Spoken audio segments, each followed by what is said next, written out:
Welcome to today's presentation of Engaging Families in the Intensive Intervention Process, a toolkit for educators. My name is Deb Belanger, and I work in the Parent Training and Information Center at Rhode Island Parent Information Network. RIPIN is the state-designated parent center for Rhode Island, one of the many parent centers throughout the country. We were established in 1991 and have been providing information, resources, training, and support to families and individuals for almost 30 years, including families of children with disabilities. In collaboration with the Rhode Island Department of Education and the Rhode Island Intensive Math Intervention Project funded by RIDE, this toolkit is intended to provide educators resources and tips to be shared with families of children who receive intensive intervention. The toolkit includes questions parents and families might want to ask school teams to learn more, and tips for parents in supporting their child who's receiving intensive intervention. These resources should not replace ongoing communication between schools and parents and families. Our hope is to provide an overview with resources in order that parents become more informed collaborators at their child's schools. Because achievement and graduation rates of students with disabilities have remained low for many years, the Office of Special Education Programs, OSEP, within the U.S. Department of Education, has refocused its accountability system to emphasize achieving improved results for children with disabilities. This new approach is called Result-Driven Accountability, or RDA. RDA begins with the idea that the results we want to achieve need to drive the actions we take, rather than the other way around. Simply put, if we want to achieve a certain goal, what actions must we take to get there? Each state creates a State Systematic Improvement Plan, or SSIP. In Rhode Island, the SIP is guided by a theory of action that, if supports are provided for data-based decision-making to inform intensive, individualized instructions in math throughout the state, then districts and schools will change systems and adult behaviors to increase their capacity to improve the proficiency level of students with disabilities, particularly elementary grades 3 through 5, Hispanic and Black children with specific learning disabilities in urban settings. With these supports in place, we will reach our student achievement goal. Parent involvement can have an important impact on their child's learning success. Continual, ongoing homeschool communication between teachers and parents plays a key role. When schools provide parents with information that is specific, child-centered, and meaningful to the child, parents are more engaged in implementing strategies at home. For students with intensive academic and behavioral needs, family supports are critical in partnering with educators. When teachers and parents work together to provide support, they can encourage and help children at both school and at home. Parents play a critical role in supporting what their children are learning in school. Research shows that the more parents are involved in student learning, the higher the student achievement. Here's what we're hoping to touch on in this webinar. We're going to give you an introduction to family engagement and really try to discuss how do we invite families into that process. There will also be resources you can share with families about intensive intervention while encouraging parents to ask questions, and also some tips that parents can do at home. We know that schools are committed to helping all children succeed. They have many ways to help children learn and to ensure that those who need additional supports are successful. The resources and suggestions in this toolkit may provide educators with additional ideas that they can use to engage parents in the database individualization process, or DBI, a process used to implement intensive intervention, and how their child progress is being monitored. Stay tuned for resources focused on DBI and intensive intervention that you can share with parents and families of students receiving intensive intervention supports. Here's what we know about family engagement. The U.S. Department of Health and Human Services identified family engagement as a collaborative process that includes educators, families, and children. It requires mutual respect for the roles and strengths each has to offer, focuses on culturally and linguistically responsive relationship building with key family members. It requires making a commitment to creating and sustaining ongoing partnership that supports student success. So how do we invite families in the process? Before engaging families into a process that requires a discussion about how their child needs help, please consider the following. Assume good intentions. Parents and schools want the same thing for students. Yet high emotional levels are inevitable. When a student is not feeling successful, a parent may feel they're not doing a good job as a parent. Meetings are already a challenge for families. When everyone else at any table knows more than one person at a table, there may be feelings of insecurity, vulnerability, and fear. Fear is powerful, and fear on the part of a student, along with fear on the part of a parent who does not know how to help, creates an additional challenge at meetings. Reframe conversations that begin with strengths. What does the child do well? For example, for students who struggle in math, what do they do well in that subject? How good at they are using a calculator? Do they prefer to work independently or in a group? Students should be encouraged to help identify those strengths and actively participate in discussions. When it comes to communication, do not expect parents to understand education language. Provide examples of how intensive intervention supports their child and how it will be measured. How frequently? What will it look like? Use concrete examples and share visuals. Teachers should understand that there are often stressors associated with being the family of a child with a disability. They could be financial, emotional, medical. Teachers should be non-judgmental in understanding the issues the families are facing and how they affect the child, and how the teacher can use this information to support them. In addition, ask families how they prefer to be communicated with. Do they prefer email, text, phone calls, daily notes? Validate their concerns and questions.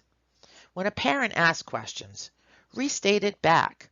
Let me hear, is this what I'm hearing you say? Provide an answer and then ask, does this make sense? That way parents have a chance to restate the question clearly if they feel there might be being misunderstood.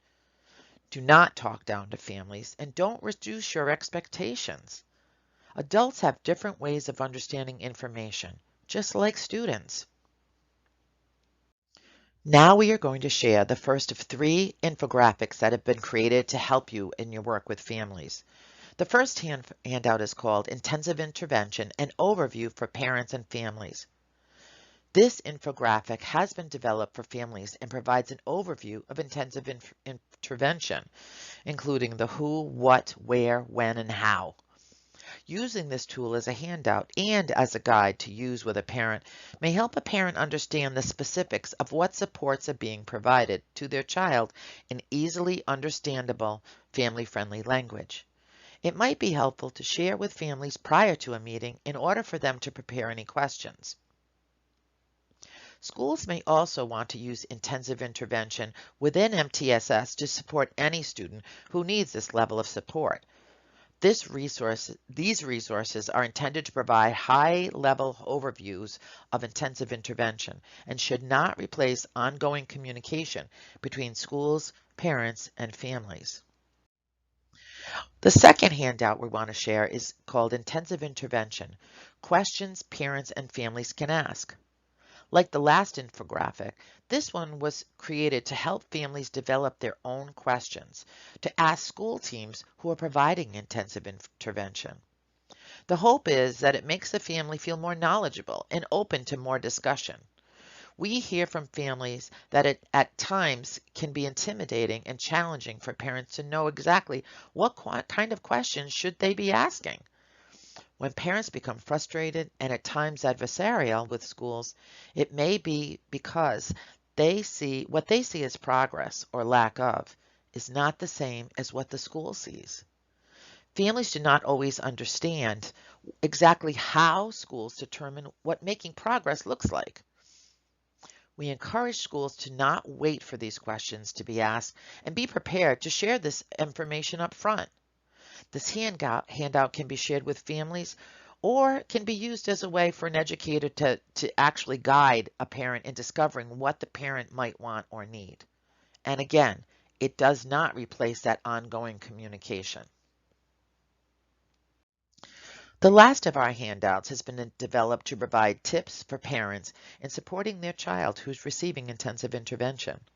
This handout reinforces the positive possibilities of intensive intervention and may also provide ways that parents can be empowered to reinforce success at home. These three infographics are available on the RIPIN resources page, which takes you to the National Center on Intensive Intervention website, where these resources are also available in Spanish. Because Rhode Island has identified mathematics as an area of need, we're going to focus a bit on math-specific resources. Although it's important not to overwhelm families with too much information, sharing online resources with families can be very empowering, especially when it comes directly from the child's teacher. It's important to share understandable, parent-friendly information without education jargon. We listed a few resources on this slide, which are also available on the RIPIN website and are included on our online toolkit, which may be helpful. For example, understood.org and greatschools.org offer family-friendly questions and answers. Another consideration that may be helpful to families is around the topic of growth mindset. The first step to fostering a growth mindset in a child is to be mindful of your own thinking as a parent or educator. This website provides activities for both parents and educators that may be useful for promoting a growth mindset.